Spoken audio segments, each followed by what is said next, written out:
Mesdames et messieurs, bonjour et très heureux de vous retrouver en ce matin du 6 août 2018 pour un autre temps de partage de la parole.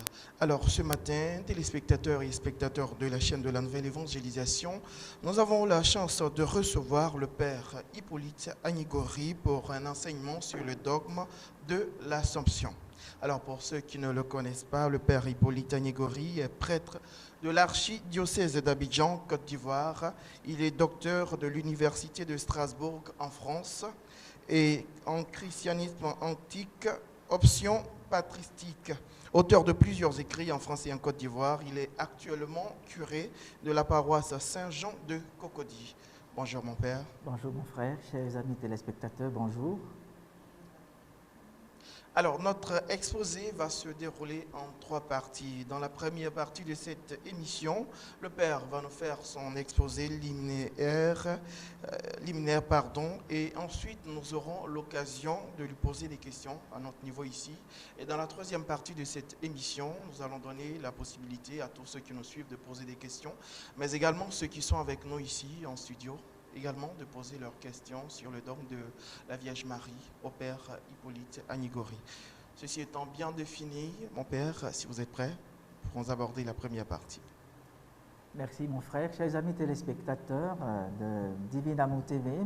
L'occasion est rêvée, bien choisie par le Seigneur, parce qu'aujourd'hui c'est le jour de la transfiguration, nous l'avons célébré à nos Eucharisties de ce matin, et le Seigneur va nous donner de booster notre foi à travers un thème, ma foi, très très important, le dogme de l'Assomption de la Vierge Marie. Vous le savez pertinemment, c'est un dogme qui est polémique. Et nous ici, chrétiens catholiques, nous voudrions élucider, éclairer, donner à tous les chrétiens catholiques de savoir aisément ce que c'est que le dogme et ce que c'est que l'Assomption de la Vierge Marie. Parce que bien souvent, des controverses et même des difficultés tentent à déstabiliser la foi de certains chrétiens au niveau de la Vierge Marie. Alors je pense que, en prenant la parole ce matin, je voudrais remercier les responsables de la communauté mère du Divin Amour pour cette antenne qui nous est accordée et profiter par la même occasion pour donner à tous les chrétiens, catholiques comme non catholiques, de savoir aisément qui est la Vierge Marie dans le christianisme. Alors, mes frères et mes sœurs, aujourd'hui, parler de l'Assomption de la Vierge Marie comme dogme revient à progresser dans l'histoire de l'Église. Et ici, nous allons mettre en évidence un fait important qui va nous permettre de séparer l'ascension du Seigneur de l'Assomption de la Vierge Marie. Parce que bien souvent, il y a des erreurs qui se font dans l'élaboration de la thèse de l'Ascension et dans l'élaboration de la thèse de l'Assomption de la Vierge Marie. Attention, c'est des choses à éviter. Et ici donc, notre exposé se verra à travers 4 parties, tu verras un plan important pour nous. D'abord, le premier point de notre exposé, le paléochristianisme, c'est-à-dire les premiers temps de l'Église, qu'on appelait aussi l'Antiquité, du 1er au 4e siècle. Qu'est-ce qu'on a dit de la Vierge Marie? Comment est-ce qu'est née la croyance de l'Assomption concernant la Vierge Marie? Nous allons tout à l'heure parler de cela. Le deuxième point de notre exposé, chers frères, chères sœurs, va s'appesantir sur ce qu'on appelle la médiévale mariale. La médiévale mariale, c'est une époque qui part de 476 après Jésus-Christ de Nazareth et qui va prendre fin à 1453 ou bien 1492 avec la découverte de l'Amérique par Christophe Colomb. Et vous allez voir comment est-ce que, à ce niveau-là, la mentalité chrétienne s'est forgée pour pouvoir asseoir la croyance qui va devenir faite. Et puis après cela, nous allons nous appesantir sur le dogme de l'Assomption. Comment est-ce qu'on est passé de croyance en fait et de fait en dogme? Et évidemment, après avoir parlé de cela, nous allons terminer notre exposé avec ce que le dogme de l'Assomption nous renseigne aujourd'hui. Qu'est-ce que le dogme nous donne de comprendre aujourd'hui? Quel enseignement ce dogme-là donne aux chrétiens catholiques que nous sommes? Et nous devons le savoir, cela est important. Alors, je commence maintenant mon exposé avec la première partie, c'est-à-dire l'époque paléochrétienne, c'est-à-dire du 1er au 4e siècle de l'Église. Vous devez le savoir. Nous allons, dans un premier temps, parler d'abord de la Vierge Marie dans ce qu'on appelle la confession de foi. Dans la confession de foi, il faut le savoir, il y a le kérigme. il y a le symbole de la foi, et puis il y a le concile d'Éphèse. Nous allons apprendre beaucoup aujourd'hui, parce que, en fait, c'est un cours d'histoire que je vais résumer en 30 minutes. Sinon, c'est un cours de 24 heures. Vous voyez, l'amour du Christ aidant, nous allons comprendre beaucoup de choses. Et l'historien, il parle beaucoup. Alors, mes frères, mes sœurs, comme premier point, nous allons parler de la Vierge Marie dans la confession de foi. Et quand on parle de la confession de foi, le premier sous-point qui nous vient en tête, c'est évidemment le kérygme. Quand on dit kérygme, c'est vrai devant des étudiants, devant des hommes et des femmes qui n'ont pas la connaissance de la théologie, on dit c'est un gros mot, mais nous allons simplifier les choses. Du moins, je vais essayer de les fluidifier. Alors, quand on dit kérygme, il faut le savoir, chaque parent, chaque frère, chaque sœur, le kérygme, c'est un cri. C'est le cri sur la place publique, celui qui va annoncer une grande nouvelle. Et ce kérygme-là, dans la confession de foi, se trouve dans le livre des Actes des Apôtres, au chapitre 2, versets 14 à 36. Ça, c'est le cri. Et dans ce kérygme, nous avons 3 entités. La première entité, le Christ est Seigneur. La deuxième entité, il est mort, il est ressuscité. La troisième entité, nous en sommes témoins et nous vous appelons à la conversion. Vous voyez, c'est fondamental. Il faut savoir ce qui fait la base du christianisme. Ce qui fait la base du christianisme, c'est d'abord et avant tout ce kérygme-là. Ce n'est pas d'abord la Vierge Marie. Je voudrais qu'on puisse comprendre. Nous allons petit à petit décoller et nous allons comprendre aisément les choses. Ce qui est fondamental dans la confession de foi, c'est que le Christ, il est mort, il est ressuscité, et les apôtres en sont les témoins. Et ils appellent le peuple de Dieu à la conversion. Parce que si on ne sait pas ça d'abord, on va tout mélanger. Il ne faut pas tout mélanger. Il ne faut pas du tout mélanger.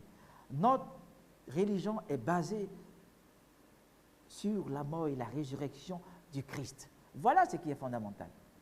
C'est la raison pour laquelle on nous appelle chrétiens, parce que nous portons en nous celui qu'on appelle Christos, celui qui a donné sa vie pour nous. Voilà ce qui fait le fondement de ce qu'on appelle la confession de foi du christianisme. Et ça, c'est important. Je pars de là parce que vous allez comprendre par la suite que nous ferons un découlé. Et c'est ce découlé-là qui va donner de la prestance, qui va donner de la valeur, qui va donner un sens à la Vierge Marie. Sinon, si on ne comprend pas les choses, on commence par parler de Marie sans parler de Jésus. Non, ça c'est une erreur. Il faut d'abord parler de Jésus. C'est la raison pour laquelle, dans la confession de foi, ce qui est premier, c'est le kérygme des apôtres que nous avons dans le livre des Actes des Apôtres au chapitre 2, versets 14 à 36. Le kérygme nous précise les 3 entités que je vous ai données, à savoir le Christ est Seigneur, il est mort, il est ressuscité, et nous vous appelons à la grâce de la conversion parce que nous en sommes témoins. Et nous comprenons aisément que cela est important. Mais alors, comment est-on arrivé à parler de la Vierge Marie? Et nous allons maintenant arriver dans ce qu'on appelle le symbole de la foi. Quand on dit symbole de la foi, nous avons des expressions que nous connaissons, le credo, du thème latin credere, qui veut dire je crois. Croire en latin, c'est credo, credere. Alors, dans les symboles de la foi, vous avez 2 symboles que vous connaissez. Et bien souvent, le deuxième symbole, ma foi, il fait un peu rire parce qu'on se rend compte qu'il est long et il est assez complexe pour certains chrétiens, mais il est plus dense. Et d'abord, nous allons parler du premier symbole que nous connaissons tous, qu'on appelle le symbole des apôtres, le credo, le symbole des apôtres. On va se rendre compte qu'à partir du IIIe siècle, l'Église catholique va commencer à mettre par écrit un symbole dit des apôtres, parce que dans la mentalité de l'Antiquité, on mettait même dans la bouche des apôtres, qui sont au nombre de 12, certaines paroles du credo. Donc on a du coup appelé ce symbole-là le symbole des apôtres, comme si chaque apôtre disait quelque chose. Par exemple, Pierre qui dit « je crois en Dieu », et l'autre qui dit « le Père Tout-Puissant ». Et c'est comme ça que petit à petit, les premières mentalités chrétiennes ont dénommé ce credo-là symbole des apôtres que nous connaissons. Il est facile à réciter. Et dans ce credo, on va se rendre compte que très tôt, on commence à parler de Marie. Mais on parle de Marie comme étant vierge. On parle de Marie comme étant vierge. C'est un premier point à relever. La virginité de la Vierge Marie va donner sens à la divinité de Jésus-Christ de Nazareth. Parce que la divinité du Christ ne peut pas s'inscrire dans le corps d'une femme qui n'est pas vierge. Vous voyez un peu, petit à petit, on va commencer à parler de Marie. Mais Marie n'est que secondaire, elle n'est pas première dans la mentalité chrétienne. Ça, c'est le premier symbole des apôtres que nous aurons autour du IIIe siècle. Nous avons aussi le deuxième symbole, dit symbole de Nicée-Constantinople. Lui, il est plus complet, il est plus étoffé, il est plus dense et il est plus beau. Tu crois en un seul Dieu. Vous voyez, vous vous souvenez de cela?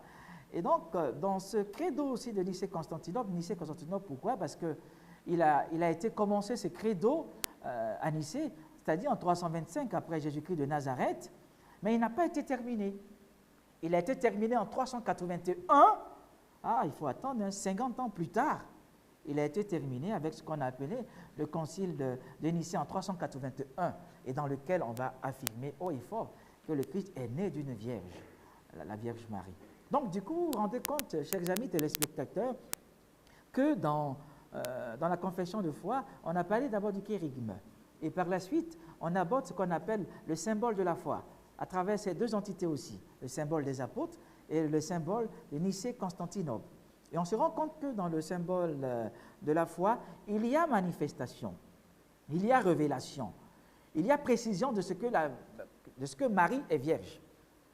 Un fait important, la virginité de la Vierge Marie. Et par la suite, nous allons terminer maintenant avec ce qu'on appelle le concile d'Éphèse. Après le IIIe siècle, évidemment, il y aura le IVe et le Ve siècle. Précisément en 431.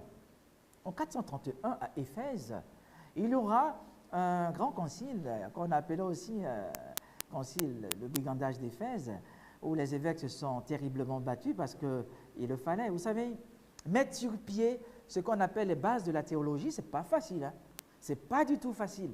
Aujourd'hui, on se lève, on vient à l'église, on fait le signe de la croix, au nom du Père et du Fils et du Saint-Esprit. On est heureux, mais on ne sait pas que les gens se sont battus pour cela. Affirmer que le Christ est Dieu, affirmer que le Saint-Esprit est Dieu, c'était délicat. Et donc, au concile d'Éphèse, ça a été une sorte de brigandage, de lutte. Oh Seigneur, c'était dur. Ainsi donc, à ce concile d'Éphèse, on va asseoir une donne fondamentale. On va asseoir la donne de ce que le Christ est homme-Dieu.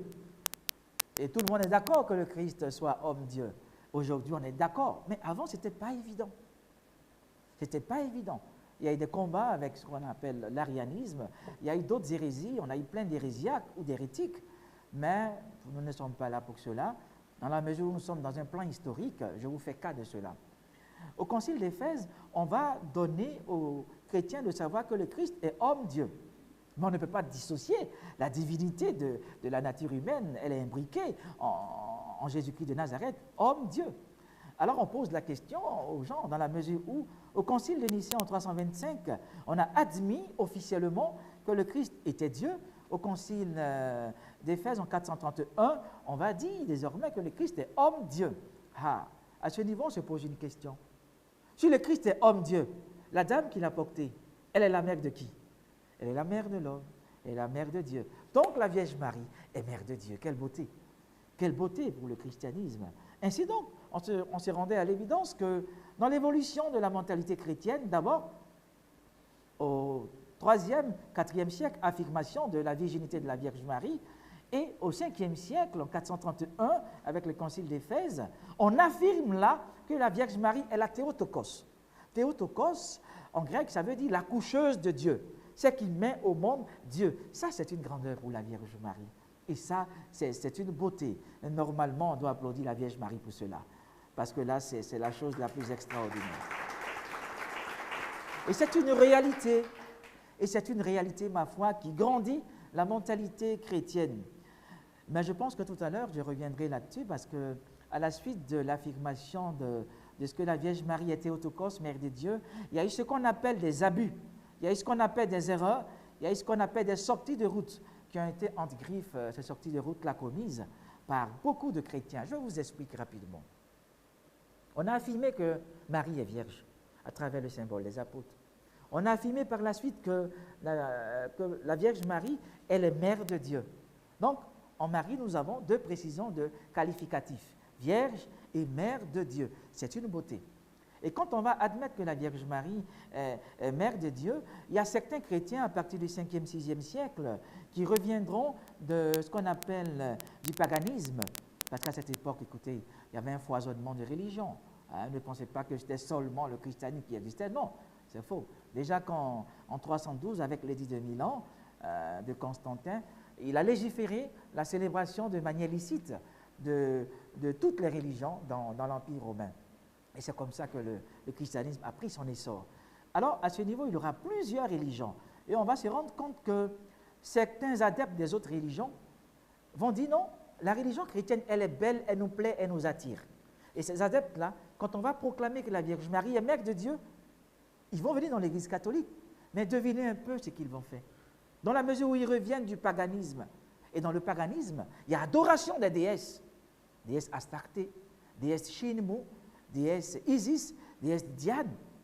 Et ils vont mettre en lien la Vierge Marie à Ishtar, la reine du ciel, dans le livre des rois. Ils vont mettre la Vierge Marie en lien avec Ishtar. Ah, attention, on appelle la Vierge Marie la reine du ciel, n'est-ce pas? Mais c'est des appellations qui existaient aussi pour les figures païennes. La déesse Ishtar. Vous voyez, donc il faut faire attention. Ainsi donc, ces personnes qui vont revenir là, dans l'Église catholique, elles vont voir en la Vierge Marie, puisqu'elle est mère de Dieu, elles vont voir comme une haute déesse. Non pas à vénérer, mais à adorer. Avec ce qu'on appelle des collyris. Les collyris, en grec, ça veut dire les gâteaux, les petits pains. Donc, du coup, ils sont tellement fous, Seigneur, qu'ils mettent la Vierge Marie sous des formes de tabourets et lui donnent de petits pains en signe d'adoration. C'est ce qu'on appelait les collyridiens. Les collyridiens, c'est-à-dire ceux qui adorent la Vierge Marie en lui donnant du pain pour manger. Marie mange du pain. C'est une adoration. Il y a avec eux ce qu'on appelle aussi les philo-marianites. Philéo, en grec, ça veut dire aimer dans ce monde. Marianite dans le sens de la Vierge Marie. Ceux qui aiment la Vierge Marie, mais dans un sens d'adoration, eux aussi vont suivre les collyridiens. Comme on dit qu'elle est vierge et puis elle est mère de Dieu, on va l'adorer. Et ils vont l'adorer. Et c'est comme ça que l'Église au 7e siècle va sévir pour dire non, non, non. Dans l'Église catholique, on n'adore pas la Vierge Marie. La Vierge Marie ne reçoit que ce qu'on appelle la doulia. Les personnes de la Trinité reçoivent ce qu'on appelle la latria. Adoration, vous voyez, idolâtrie, adorer les idoles. Latria, ça veut dire adoration. On adore le Père, le Fils et le Saint-Esprit. Mais la Vierge Marie reçoit droit de doulia, c'est-à-dire de vénération. Et elle, dans la mesure où elle est la mère de Dieu, elle reçoit une vénération assez poussée qu'on appelle, dans l'expression catholique, l'hyperdulie, c'est-à-dire une vénération poussée, parce que simplement la Vierge Marie est la mère de Dieu. On ne peut pas la mettre sur le même pied d'égalité que les autres saints, vous aussi.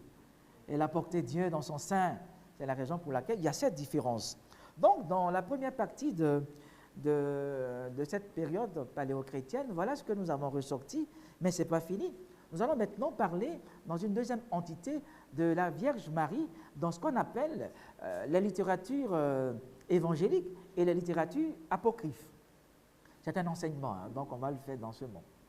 Alors, dans cette même première partie, c'est-à-dire paléochristianisme, du 1er au 4e siècle, voilà ce qui a été dit de la Vierge Marie dans les 4 évangiles. Quand on prend par exemple la littérature évangélique, il y a évangile dedans.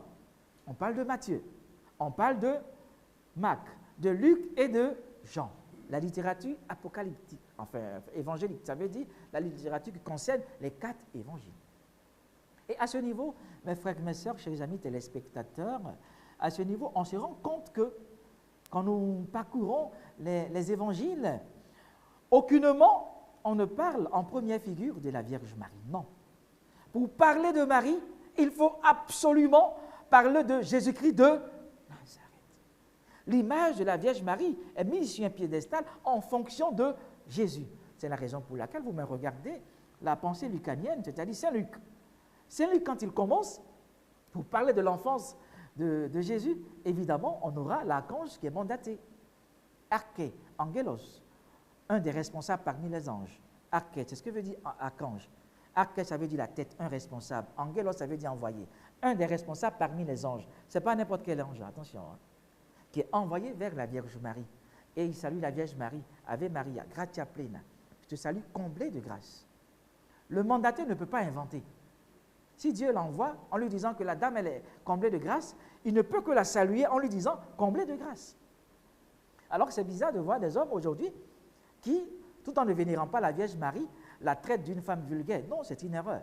Si l'archange lui-même la salue en lui disant comblée de grâce, et nous, pauvres humains, que devons-nous faire? Normalement, rentrer dans la danse angélique, c'est-à-dire au moins la saluer comme l'ange l'a saluée. Même si on ne l'aime pas, au moins la saluer comme l'ange l'a saluée, parce que dans toutes nos Bibles, c'est mentionné la salutation de l'archange. Puisque certaines personnes veulent s'en tenir aux Bibles, dans leur Bible, c'est mentionné comblé de grâce. Donc même s'ils n'aiment pas Marie, ils peuvent au moins lui dire « Je te salue, je ne t'aime pas, mais comblé de grâce ». Vous voyez que là, il y a quelque chose qui ne va pas. Et c'est une réalité.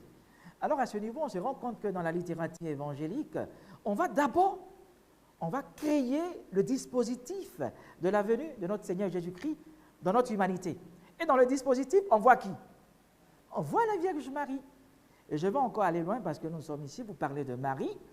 On va se rendre compte que la symbolique du nom Marie, qui veut dire Maria en hébreu, la symbolique veut dire celle qui élève son âme.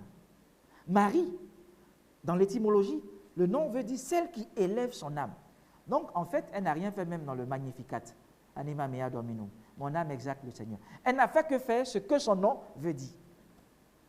Marie veut dire, mon âme exalte le Seigneur. Son nom veut dire ça déjà. Donc, elle n'invente rien.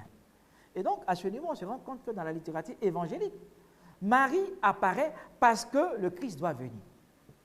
Vous voyez un peu ce qui va donner de la prestance à la Vierge Marie, c'est la venue de Jésus-Christ de Nazareth. Et ça, c'est important. Alors, mes frères, à ce niveau-là, si on voit la Vierge Marie qui dit désormais toutes les générations me diront bienheureuse, parce que simplement elle a porté Dieu, c'est tout. Parce que pour parler de Dieu, pour parler de Marie, on est tenu de parler de Jésus. Un discours marial sans le Christ à l'intérieur est un faux discours.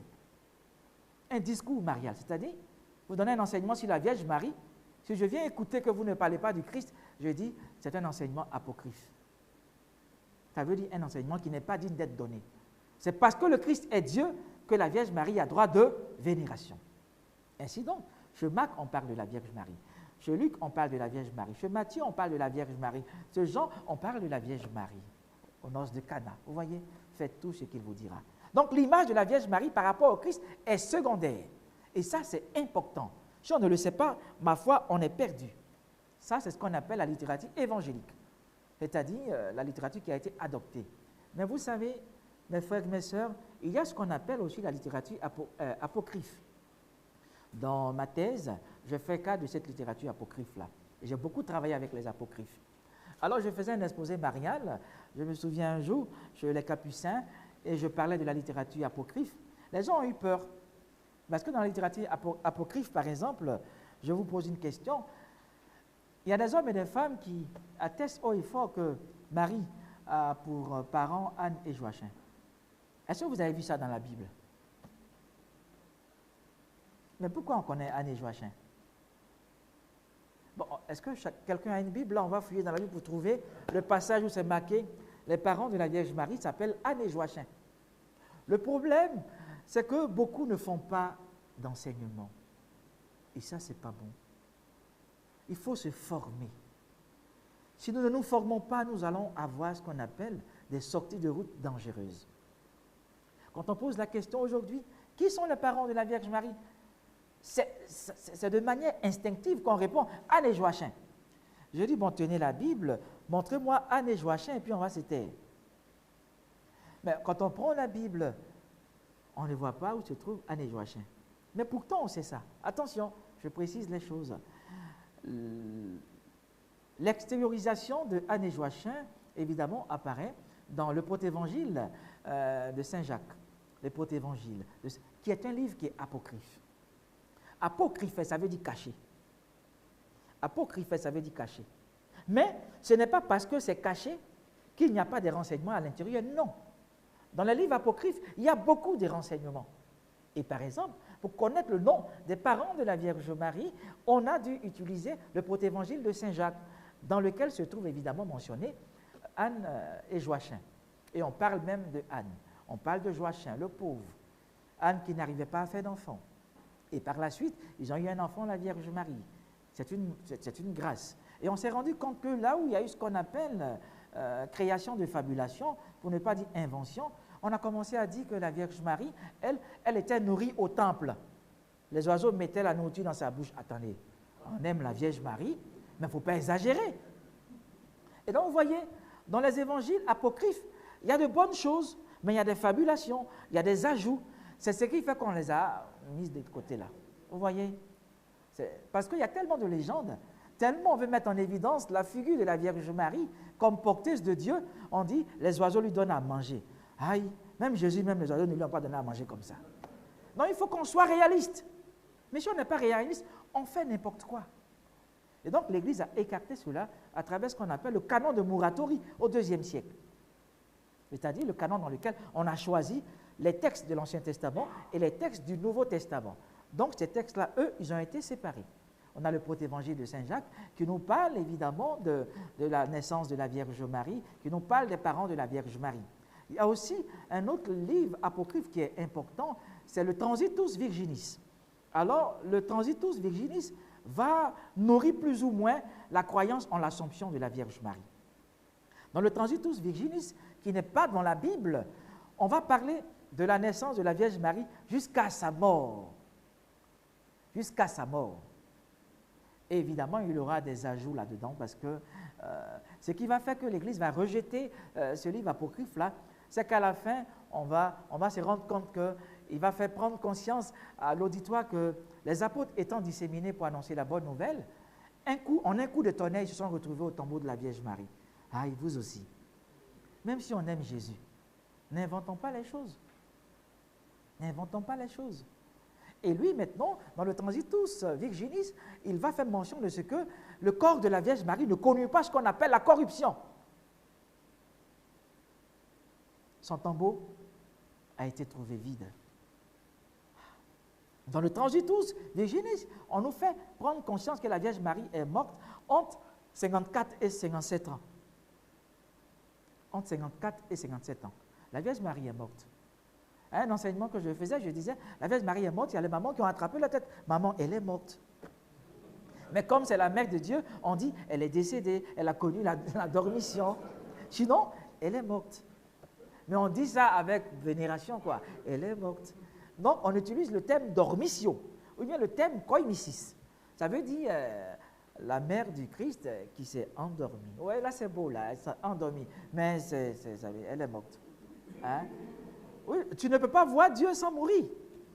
Ah non, il faut penser à ça. Les gens qui veulent prier, monter du coup au ciel, non, il faut passer par la mort. La dormition, on peut embellir les choses.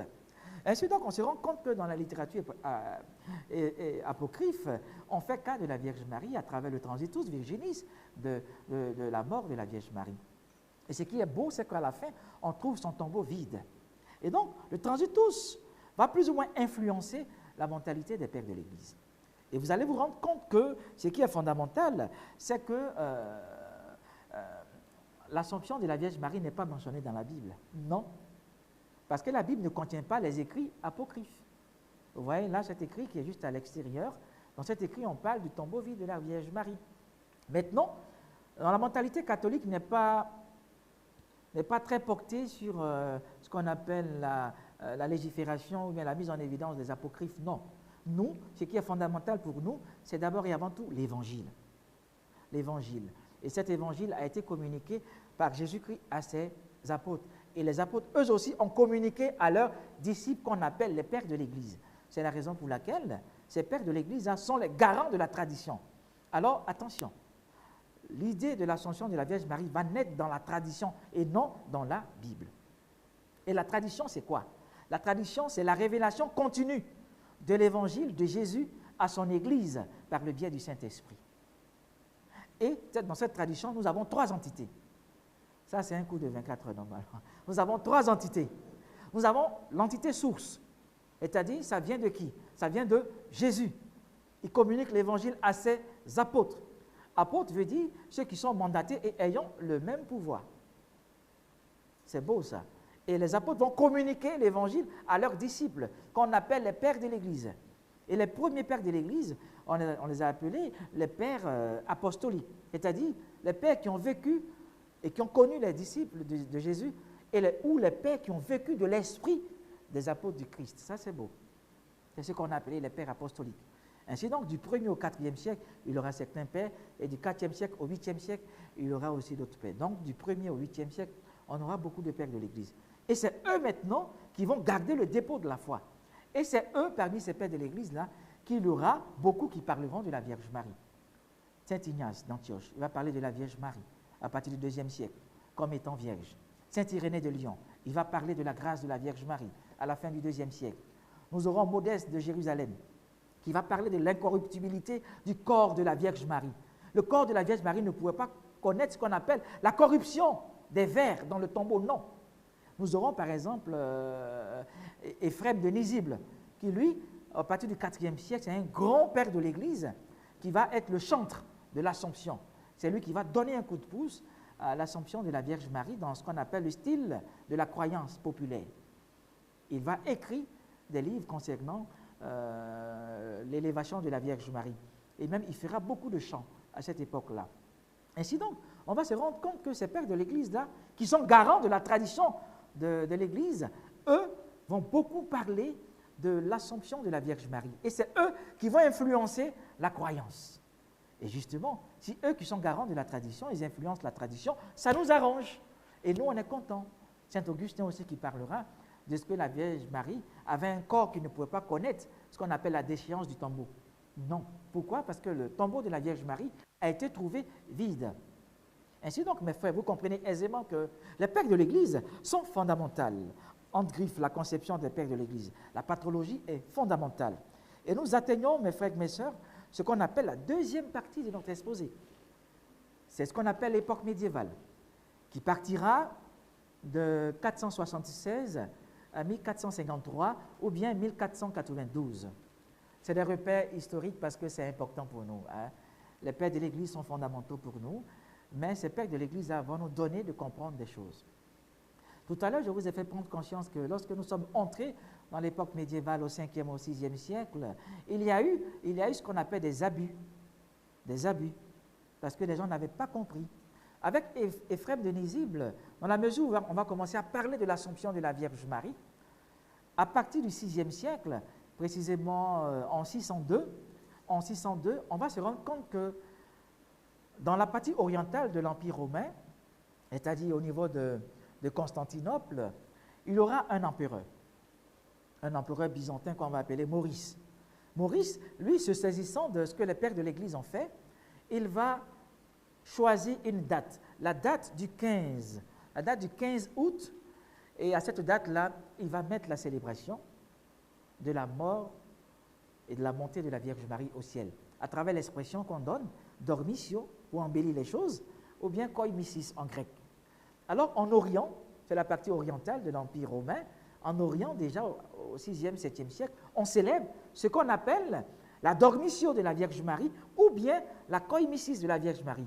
Ça veut dire la mort et la montée de la Vierge Marie au ciel. La mort et la montée de la Vierge Marie au ciel. Et on célèbre cela le 15 août. Alors, bien souvent, pour rire, je pose des questions aux gens, mais pourquoi est-ce qu'on a choisi 15 août? Je vois des gens qui dansent, qui, dans tous les sens, Yanni Marie, Kanvodumao. Mais pourquoi le 15 août? Ah, c'est une question qui fait réfléchir. Justement, il faut pouvoir comprendre ce pourquoi on célèbre cette solennité-là le 15 août. Quand c'est comme ça, vous êtes à l'abri de plein de questions. Au contraire même, vous cherchez des questions pour répondre, parce que vous avez été formé. Alors le 15 août obéit à quelque chose dans la mentalité orientale, c'est-à-dire vers Jérusalem, vers Constantin. Le 15 août obéit à quelque chose. Le 15 août, dans le calendrier de l'Orient, le 15 août avait une signification importante. Le calendrier liturgique des Orientaux commençait le 1er septembre, avec la naissance de la Vierge Marie. Et le calendrier prenait fin le 15 septembre avec la mort et la montée de la Vierge Marie au ciel.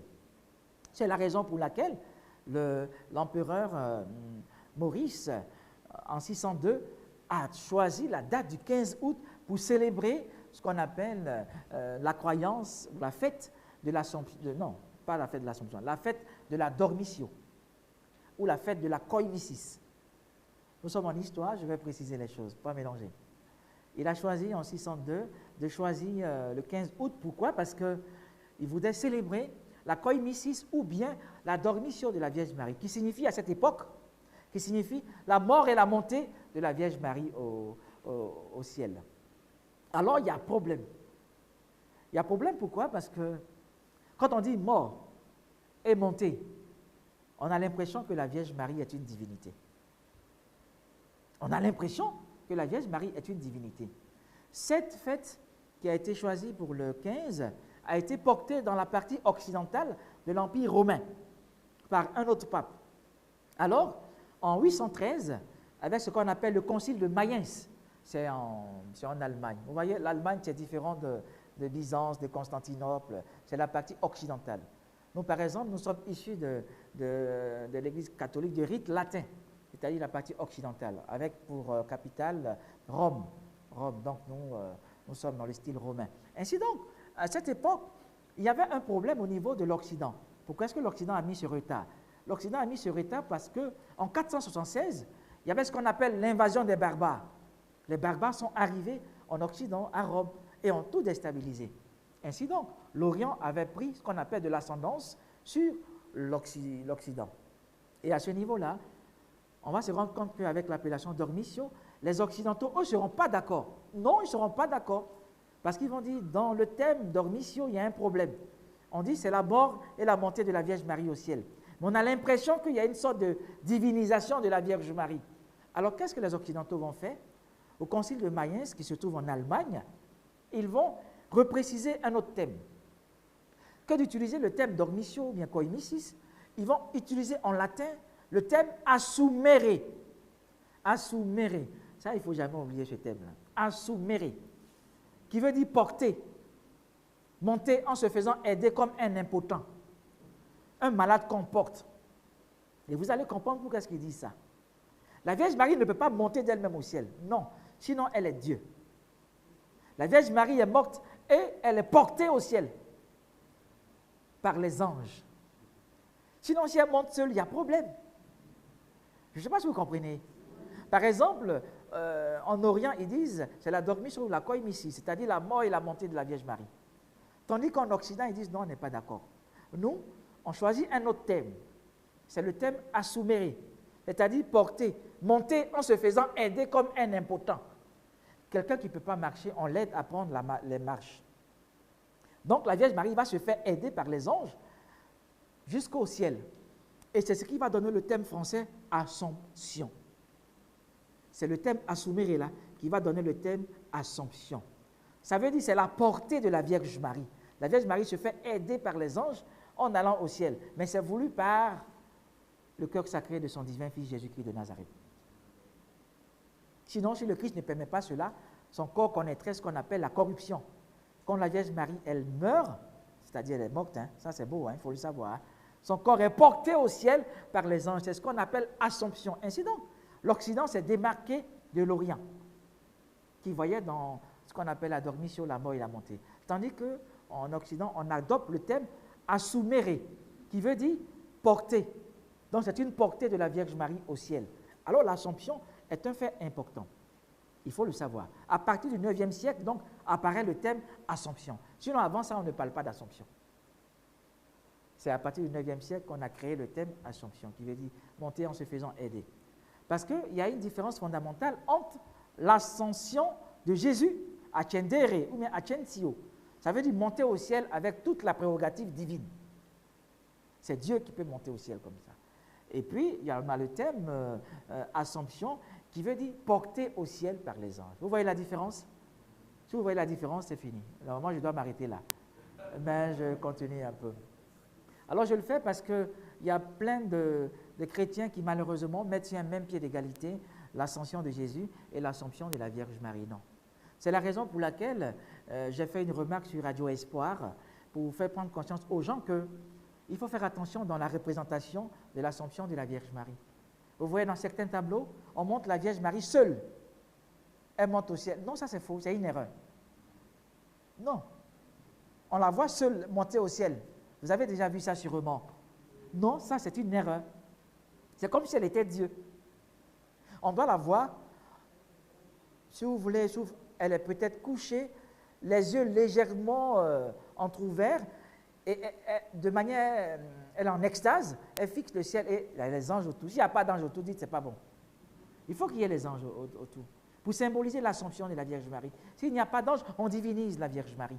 Il y a des tableaux comme ça qui sont dans le sens de la latria et non dans le sens de la doulia, dans le sens de la vénération. On doit voir la Vierge en extase, autour d'elle des anges. S'il n'y a pas d'anges, allez leur dire, le Père Hippolyte a dit, il y a une erreur dedans. Il y a une erreur. On divinise la Vierge Marie. Non, ça c'est pas bon.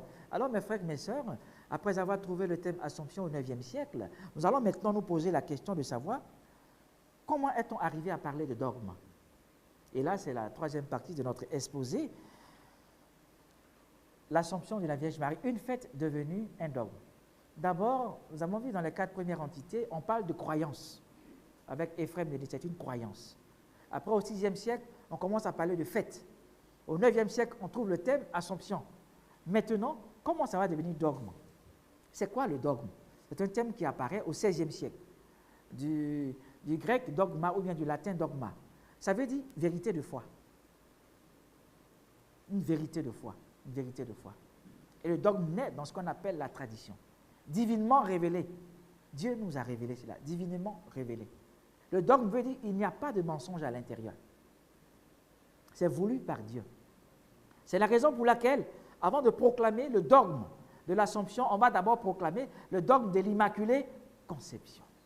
Et ce dogme de l'Immaculée Conception, vous vous souvenez un peu de l'histoire de Bernadette Soubirous, avec le prêtre véreux qui n'était pas d'accord avec elle. Et quand elle a appris par la Vierge Marie, comment est-ce qu'elle s'appelait, je suis Immaculée Conception, elle a été voir le prêtre et tout en marchant, elle répétait Immaculée Conception, Immaculée Conception, Immaculée Conception. Et arrivée devant le prêtre, elle dit, elle s'appelle Immaculée Conception. Et le prêtre est tombé en extase. Parce qu'on venait de déclarer le dogme de l'Immaculée Conception. Et ça, c'est beau. Et c'est à partir du dogme qu'on va arriver maintenant au dogme de l'Assomption de la Vierge Marie. Et ça sera au XXe siècle. Vous avez vu, l'Église a mis 15 siècles de méditation parce que l'Église est prudente. L'Église est très prudente. Et ça, malheureusement, beaucoup de chrétiens ne comprennent pas notre Église. L'Église est prudente. Des fois, on est trop pressé. On veut ça, non. L'Église prend son temps. Parce que l'Église ne veut pas commettre des erreurs. Pas du tout, ça, c'est pas bon. Ainsi donc, au XXe siècle, précisément, en 1950, avec Pie XII, on va définir, on va proclamer, on va dire haut et fort que la Vierge Marie, à travers le dogme de l'Assomption, a été élevée en son corps et en son âme jusqu'à la gloire céleste. Mais attention, c'est pour l'honneur de Dieu, ce n'est pas pour l'honneur de la Vierge Marie. Et par les mérites du cœur sacré de Jésus-Christ de Nazareth. Donc, la fête devient dogme. Ça veut dire une vérité de foi divinement révélée par Dieu. Et nous terminons avec ce que nous renseigne aujourd'hui le dogme de l'Assomption. Le dogme de l'Assomption nous enseigne d'abord et avant tout que la Vierge Marie n'est pas Dieu. Elle est morte et elle est portée au ciel pour participer de la nature de son Fils. Sinon, la Vierge Marie en elle-même, elle n'est pas Dieu. Dans le dogme de l'Assomption, on nous fait prendre conscience que la Vierge Marie est la nouvelle Ève. Par son oui, elle a vaincu le serpent antique. Elle est la nouvelle Ève. Par le dogme de l'Assomption, la Vierge Marie nous donne de prendre conscience qu'elle est la mère du ressuscité. Est-ce que le ressuscité aurait permis à sa mère de connaître la grâce, enfin, de connaître la corruption? Non. Il permet à sa mère d'être portée au ciel par les anges et la Vierge Marie devient la première des ressuscités. Ça, c'est beau, hein? Ça, c'est beau, ça. Il donne à la Vierge Marie la grâce de la résurrection. Ce que la Vierge Marie a vécu dans l'Assomption, c'est ce que vous et moi, nous allons vivre. Donc, c'est la raison pour laquelle la Vierge Marie est notre modèle de l'Église. Ce que la Vierge Marie a vécu dans l'Assomption, c'est ce que nous vivrons. Et ça, c'est une grâce. Dans l'Assomption de la Vierge Marie, on nous fait prendre conscience d'un fait important. Notre corps a une valeur. Le corps humain a une valeur. Parce que la Vierge Marie, elle monte en son corps et en son âme au ciel. Donc ton corps a un sens. Alors les gens sont là, ils ne savent pas que leur corps a une valeur. Non. Dans l'Assomption de la Vierge Marie, on se rend compte que nous aussi, nous avons un corps qui a une valeur. Et Dieu utilise notre corps pour se glorifier. C'est la raison pour laquelle il faut le savoir, notre corps est le temple du Saint-Esprit. Il faut faire attention avec ce corps. Et donc la Vierge Marie, à travers ces différents enseignements, nous donne de savoir, par son Assomption, que le genre humain est aimé de Dieu. Je veux terminer en disant simplement que sans l'Assomption de la Vierge Marie, les hommes ne prendraient pas conscience de leur corps, ne prendront pas conscience de ce qu'ils ont été libérés du péché originel par le baptême, ne prendraient pas conscience que Dieu a un amour qui est plein jusqu'au bout. L'amour de Dieu ne finit pas. Comme nous dit Jérémie en son chapitre 31, verset 3, « Je t'ai aimé d'un amour éternel ». À travers l'Assomption de la Vierge Marie, on nous a donné un enseignement très fort. L'amour de Dieu ne finit pas. Je vous remercie.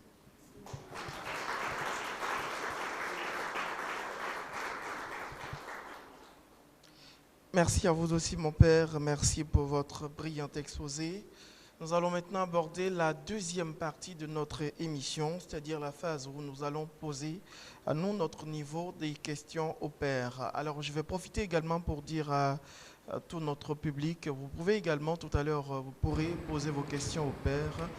Nous vous donnons donc le temps que nous puissions poser les nôtres, prendre ce temps-là pour rédiger vos questions. Alors, mon père, nous allons encore vous dire merci. Merci pour votre exposé. Vous avez été assez large sur la question et je pense que nous avons tous été édifiés. Pour permettre vraiment de comprendre les choses et être vraiment concis et permettre à tous ici présents et à ceux qui nous suivent de retenir que l'essentiel, vraiment l'essentiel, nous allons poser certaines petites questions sur lesquelles nous souhaiterons avoir beaucoup de précision. La première question serait de savoir, c'est quoi l'Assomption de la Vierge Marie? L'Assomption de la Vierge Marie, c'est l'élévation en son corps et en son âme à la gloire céleste. D'accord, alors voilà qui est précis. Alors, l'autre question serait de savoir, merci, je profite également pour dire merci pour ce retour. Comment on est arrivé à parler de la figure de la Vierge Marie dans l'Antiquité? On est arrivé à parler de la figure de la Vierge Marie dans l'Antiquité par rapport à Jésus-Christ de Nazareth. Sans le Christ, on ne parlerait jamais de la Vierge Marie. Et nous avons, durant cet enseignement, mis en évidence et en exergue ce qu'on a appelé le kérigme des apôtres, qui est la première annonce de la mort et de la résurrection du Christ, et des témoins en tant que témoins, et des disciples en tant que témoins de cette résurrection, et l'appel à la conversion. Ce qui est fondamental dans le christianisme, c'est d'abord et avant tout la mort et la résurrection du Christ. Et on ne peut pas parler de la mort et de la résurrection du Christ sans faire mention de la Vierge Marie, qui en fait est découlée de ce qu'on appelle l'adoration de notre Seigneur Jésus-Christ de Nazareth. En adorant le Christ, nous vénérons la Vierge Marie absolument. D'accord, merci mon père. Alors, dans cette même antiquité-là, comment est née l'idée de l'Assomption de la Vierge Marie, puisque cela ne figure pas dans les écrits bibliques? Comme je l'ai dit tout à l'heure, c'est à travers ce qu'on appelait la tradition. La tradition, c'est l'annonce, la révélation de manière continue de l'Évangile par le Christ, évidemment, à son Église, par ce qu'on appelle la grâce du Saint-Esprit. Et vous savez déjà, quand vous allez prendre le 1er et le 2e siècle, on n'avait pas encore de Nouveau Testament. On n'avait pas encore de Nouveau Testament. Nous encore, on a la joie, on a nos Bibles, on se balade, on est content. Mais attention, 1er siècle, 2e siècle, il n'y avait pas de Bible comme ça. Il y avait ce qu'on appelait les papyri, papyrus. Donc, évidemment, il y avait un foisonnement d'écrits. Et justement, c'est quand on a arrêté ce qu'on appelle le canon des Écritures à la fin du 2e siècle, avec ce qu'on a appelé le canon de Muratori, que nous avons permis à l'Église aussi de prendre conscience d'un fait fondamental. C'est le fait de la tradition. Et quand vous allez prendre même la finale johannique, c'est-à-dire la finale de l'évangile de Saint Jean, vous allez vous rendre compte que Saint Jean nous précise à la fin. Le Christ a fait beaucoup d'autres choses.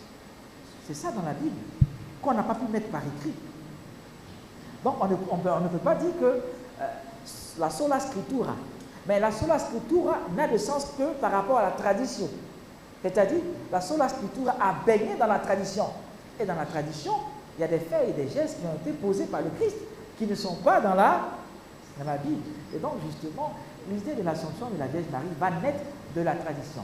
et la tradition qui a pour garant les pères de l'Église. Et dans ces pères de l'Église, nous avons, entre autres, Éphrem de Nisibe, qui sera le chantre de l'Assomption de la Vierge Marie, qui, lui, à partir du IVe siècle, va mettre en évidence l'incorruptibilité du corps de la Vierge Marie et sa portée au ciel à la fin de sa vie terrestre.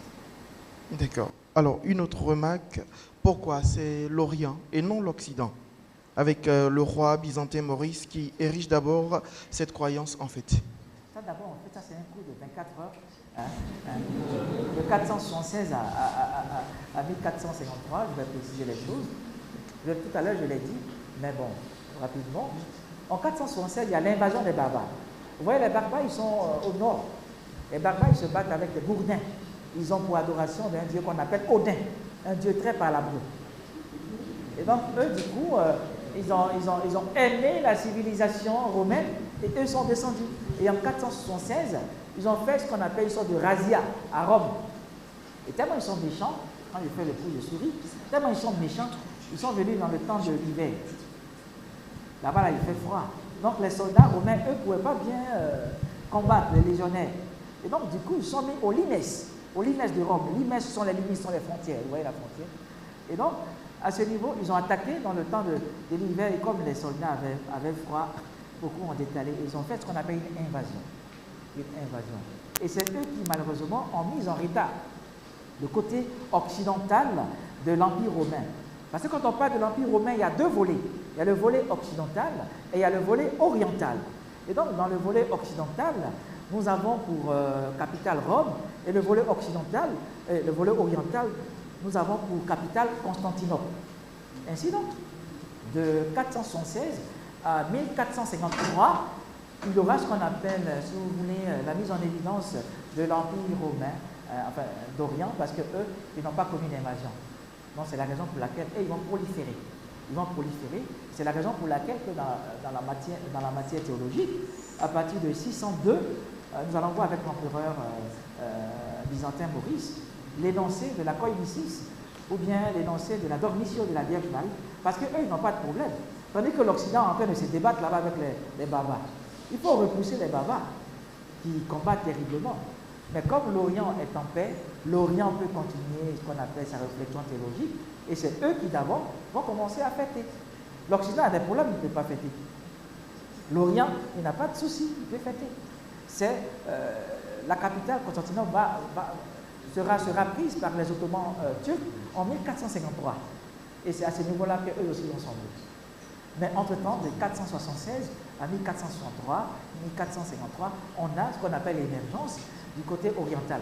C'est la raison pour laquelle très tôt, au VIe siècle, on va voir émerger la fête de la dormitio ou de la koinisis, sans encore parler de l'Assomption chez eux, parce qu'eux, ils n'ont pas de problème.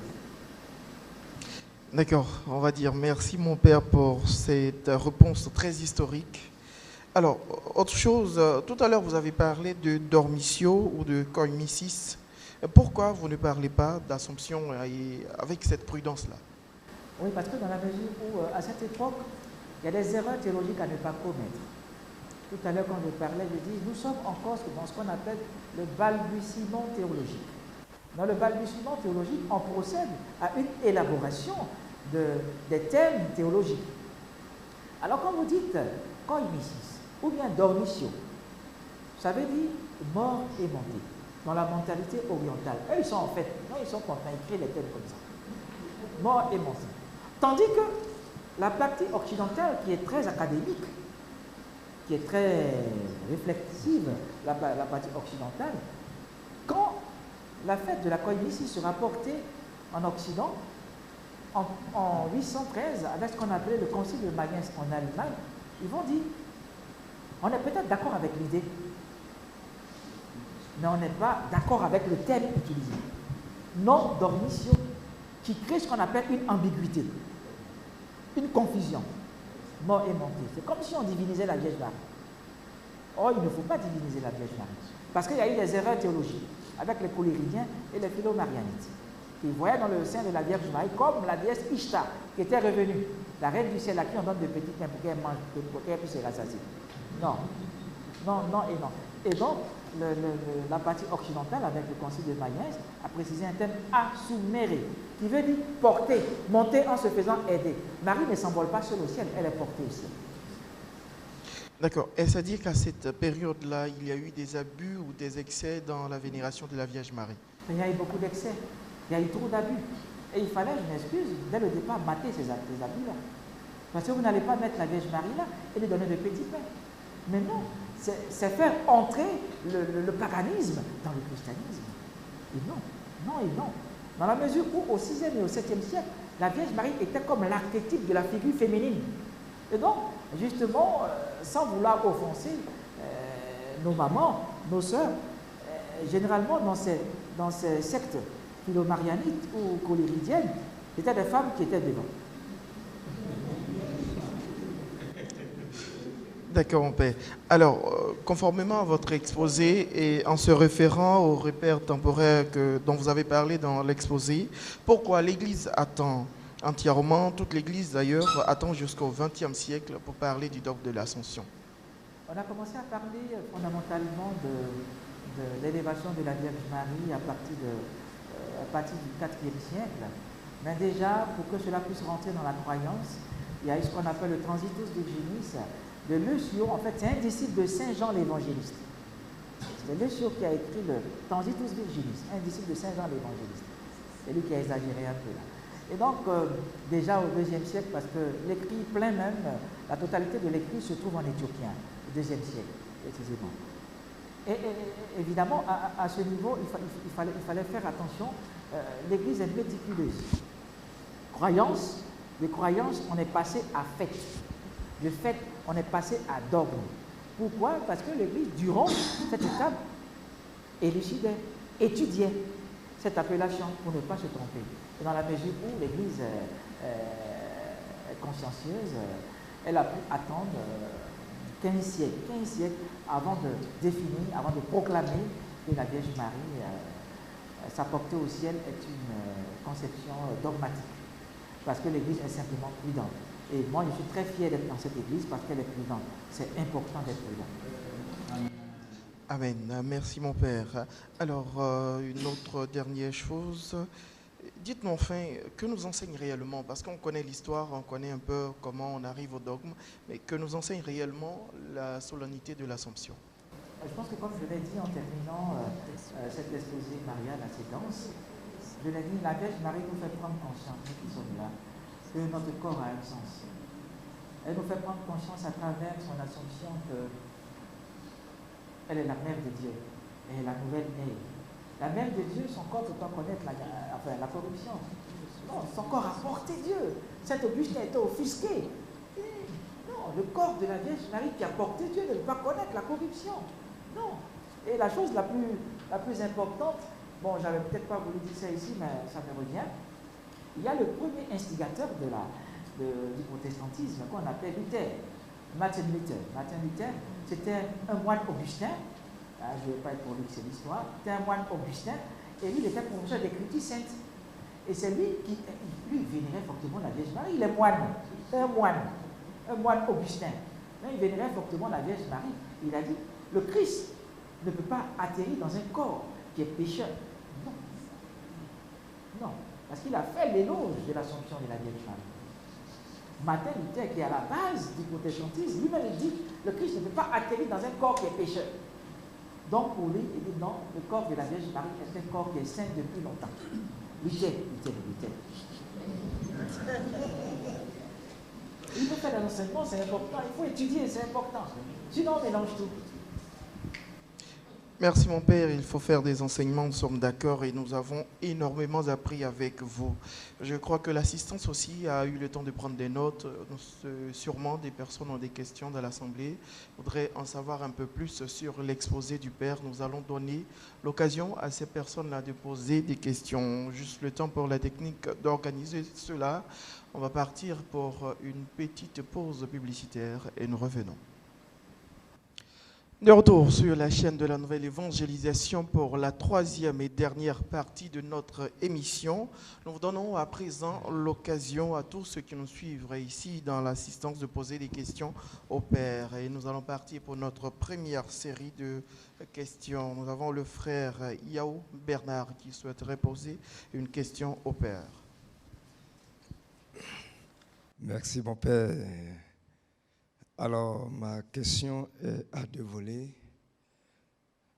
Premièrement, je voudrais savoir comment faire comprendre à nos frères protestants cette vérité du dogme de la Vierge Marie. Et deuxièmement, je ne sais pas si j'ai bien suivi, mais je veux comprendre quelque chose. Vous avez dit que la notion de la Vierge Marie vient d'une tradition de l'Église. Et cette tradition qui a pour source une révélation, qui est une vérité. Alors, pourquoi, au niveau de l'Église, la partie orientale qui est dans la révélation va parler de montée, qui a été une erreur qui, je crois bien, a été rectifiée par la partie occidentale qui va parler de porter vers le ciel. Je vous remercie. Merci, frère Yao Bénard, mon père. Voilà. Alors, merci, mon frère, pour la question. D'abord, la première question, vous savez, la mentalité protestante qui apparaît au XVIe siècle, précisément en 1521, donne du fil à retordre à la mentalité catholique, dans la mesure où on ne partage plus les mêmes obédiences. C'est difficile. Dans l'élaboration de la pensée protestante, il y a précision de ce qu'on appelle la sola scriptura. La sola scriptura, c'est la Bible. Rien que ma Bible. Tout ce qui n'est pas dit à l'intérieur de la Bible, c'est comme si ça n'existe pas. Et je vous ai fait tout à l'heure cas de ce que, à la fin de l'évangile johannique, c'est-à-dire à la fin de l'évangile de Saint Jean, c'est précisé que le Christ a fait beaucoup d'autres choses qui ne sont pas écrites là. Est-ce que ça dit que ça n'existe pas? Vous comprenez? Quand on a une Bible, déjà on se pose la question. Voilà. Donc là, il y a déjà un problème. Dans le deuxième volet, on a fait prendre conscience aux gens déjà qu'au IIe siècle, il y avait ce qu'on appelle un foisonnement d'écrits. Il faut maintenant faire un arrêté canonique. Un arrêté canonique des textes qu'on devra porter à l'attention de tous les chrétiens. Et donc, nous avons pu enlever tout ce qui n'est pas canonique, qu'on a appelé apocryphe. La chose la plus importante dans la mentalité catholique, comme le dit aussi le document conciliaire des Yves-Boum, c'est qu'on ne peut aucunement procéder à une interprétation des choses religieuses sans faire mention de la tradition et sans faire mention de la Bible. L'erreur, c'est quoi? L'erreur, c'est qu'on veuille comprendre la Bible sans la tradition. Et aujourd'hui, c'est le problème qu'il y a, c'est la polémique qu'il y a entre la partie protestante et la partie catholique. La partie protestante n'est pas dans la compréhension de la tradition. Elle s'arrête seulement à la sola scriptura, seulement la Bible. Ce qui n'a pas été mentionné dans la Bible, on rejette ça. Alors comment faire comprendre à un protestant qui lui ne partage pas aussi la conception que nous avons? Comment faire comprendre cela à un protestant? Dans la mesure où pour lui, il ne parle pas de révélation continue de l'évangile du Christ à son Église, par le biais du Saint-Esprit, non. Le protestant s'arrête seulement à la Bible. Dans la Bible, tu t'arrêtes seulement à la Bible, mais tu ne verras pas d'autre chose. Tu ne sauras pas que cette Bible elle-même a baigné dans une tradition. Cette tradition a porté la Bible. C'est la raison pour laquelle tout à l'heure, quand je parlais, je vous ai fait cas de ce que la source de la tradition, c'est qui? C'est Jésus. Et cette source-là va donner l'évangile aux apôtres. Et les apôtres vont communiquer cet évangile à leurs disciples, qu'on appelait les pères apostoliques, c'est-à-dire les pères qui ont connu les disciples ou qui vivent de l'esprit des disciples. Eux aussi, ils auront leurs disciples. On ne peut pas dire que la tradition à ce niveau est interrompue, non. Elle est ininterrompue. Et justement, la foi protestante n'est pas dans cette conception des choses. Tandis que la foi catholique reconnaît que les pères de l'Église sont les garants de cette tradition. D'où le respect des pères de l'Église. Et c'est évidemment dans l'entrée de la conception des pères de l'Église que nous pourrons comprendre aisément ce que c'est que l'Assomption. L'Assomption va naître dans la pensée des pères de l'Église. C'est la raison pour laquelle j'ai parlé tout à l'heure de Saint Augustin, incorruptibilité du corps de la Vierge Marie, Saint Éphrem Pénisible, qui parle aussi de la portée de la Vierge Marie au ciel, Saint Modeste de Jérusalem, qui parle aussi de ce que le corps de la Vierge Marie ne peut pas connaître la déchéance du tombeau. Justement, nous, notre foi ne se dissocie pas des pères de l'Église. Mais dans le volet protestant, ma foi, c'est délicat. C'est délicat parce qu'eux, ils s'arrêtent seulement sur la sola scriptura. Ça veut dire en français seulement l'écriture. Sola, seulement l'écriture. Alors, comment lui faire comprendre cela? Tant que lui-même n'admet pas la tradition. Là, c'est compliqué.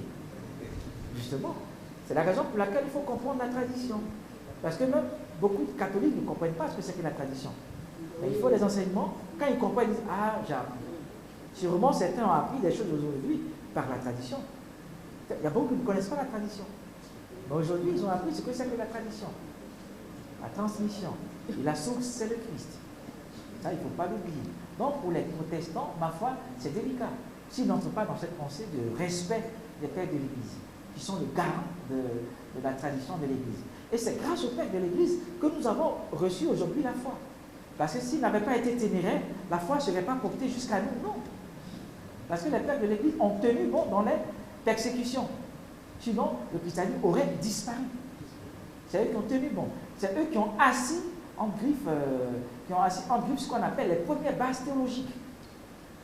Attendez, aujourd'hui vous êtes là, vous dites Jésus-Christ, il est Dieu. C'était pas évident au départ. Non, c'était pas évident.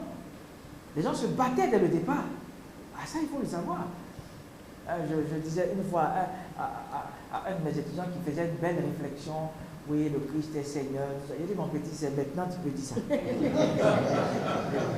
C'est maintenant tu peux dire ça.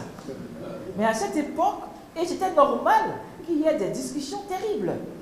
Par exemple, quand vous allez prendre, vous avez entendu parler d'un prêtre qu'on appelle Arius. Vous avez entendu parler de ce qu'on appelle l'arianisme. Voilà, qui remettait en cause la divinité de Jésus. Vous avez appris ça. Mais à cette époque, il fallait lutter, il fallait se battre un peu pour pouvoir créer ce qu'on appelle un jargon théologique. Mais ce n'était pas facile. Mais c'est petit à petit que cela a été fait. Il y a eu beaucoup de conciles, justement pour pouvoir arrêter des choses. Quand vous étudiez tout ça, vous dites, hey, non, ce n'était pas facile. Hein? Aujourd'hui, on se lève, on parle de l'Assomption de la Vierge Marie. Bon, au départ, ce n'était pas là. Non, non et non. Il faut une formation, il faut une connaissance des pères de l'Église. Sinon, on patauge. Et puis sinon, on fait d'autres interprétations. Voilà, donc, parler de la Vierge Marie, parler de l'Assomption de la Vierge Marie à un protestant, c'est important, mais c'est délicat. Pour qu'il puisse comprendre, il est obligé de rentrer dans la tradition. S'il n'entre pas dans la tradition de l'Église, il ne pourra pas comprendre. Non, il ne pourra pas. Parce que ce n'est pas écrit dans la Bible. D'accord, merci mon père.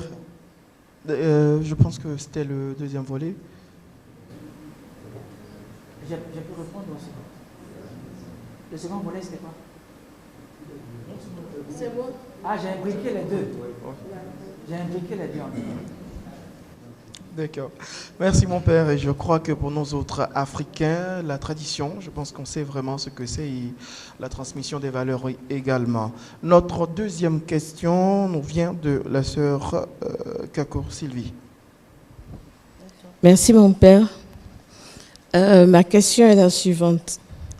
On dit souvent que Jésus a des frères, alors qu'on parle de la virginité de la Vierge Marie. Est-ce que Marie a pu avoir d'autres enfants à part Jésus? Ça me chagrine vraiment. Donc je veux que vous m'éclairez sur cette question. Alors il faut le comprendre, merci pour la question, il faut le comprendre, pas du tout mélanger.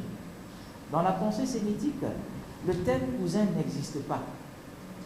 Dans la pensée sémitique, c'est-à-dire chez les Hébreux, le terme cousin, là, ça n'existe pas.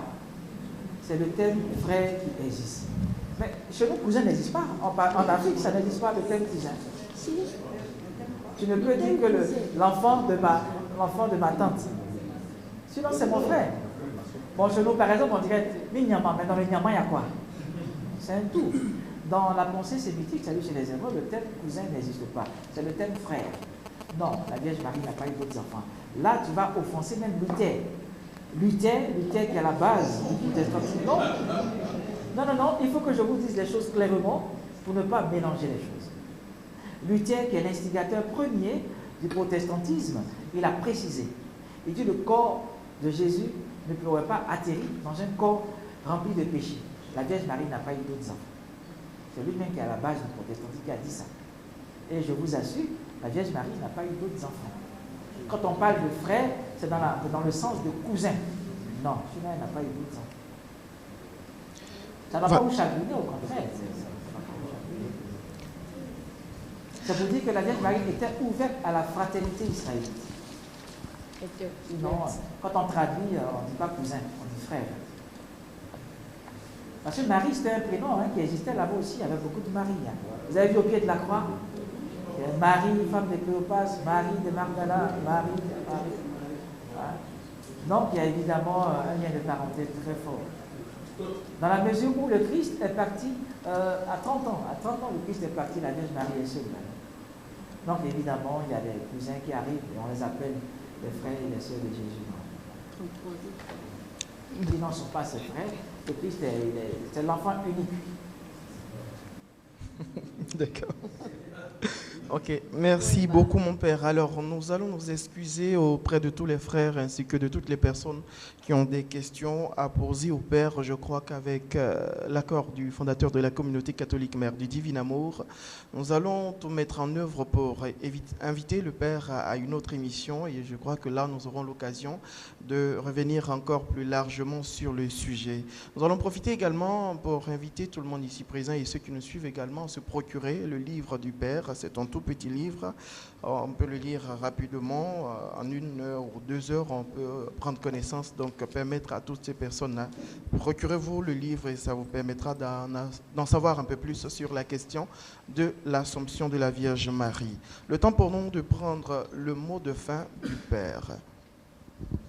Je pense que devant la solennité de l'Assomption de la Vierge Marie, tous nous devons avoir une dose d'humilité. D'humilité parce que l'amour de Dieu est déversé sur nous. Non pas parce que nous avons cette grâce-là de la recevoir, mais c'est par pur amour. C'est par pur amour. La Vierge Marie ne savait pas qu'un jour elle vivrait fortement cette Assomption. Elle ne savait pas. Elle n'a rien planifié. Tout vient de Dieu et tout repart à Dieu. Dans la solennité de la Vierge Marie, ce n'est pas l'image de la Vierge Marie qui est mise en avant. C'est l'image du Fils qui propulse l'image de la Vierge Marie. Et ça, il faut le savoir. J'aimerais dire merci au fondateur, merci à tout le monde, merci aux téléspectateurs. Et j'aimerais que la solennité de l'Assomption de la Vierge Marie nous fasse prendre conscience de notre état de croyant et nous donne jusqu'au bout d'affirmer haut et fort que Jésus-Christ est Seigneur, maintenant et pour les siècles des siècles.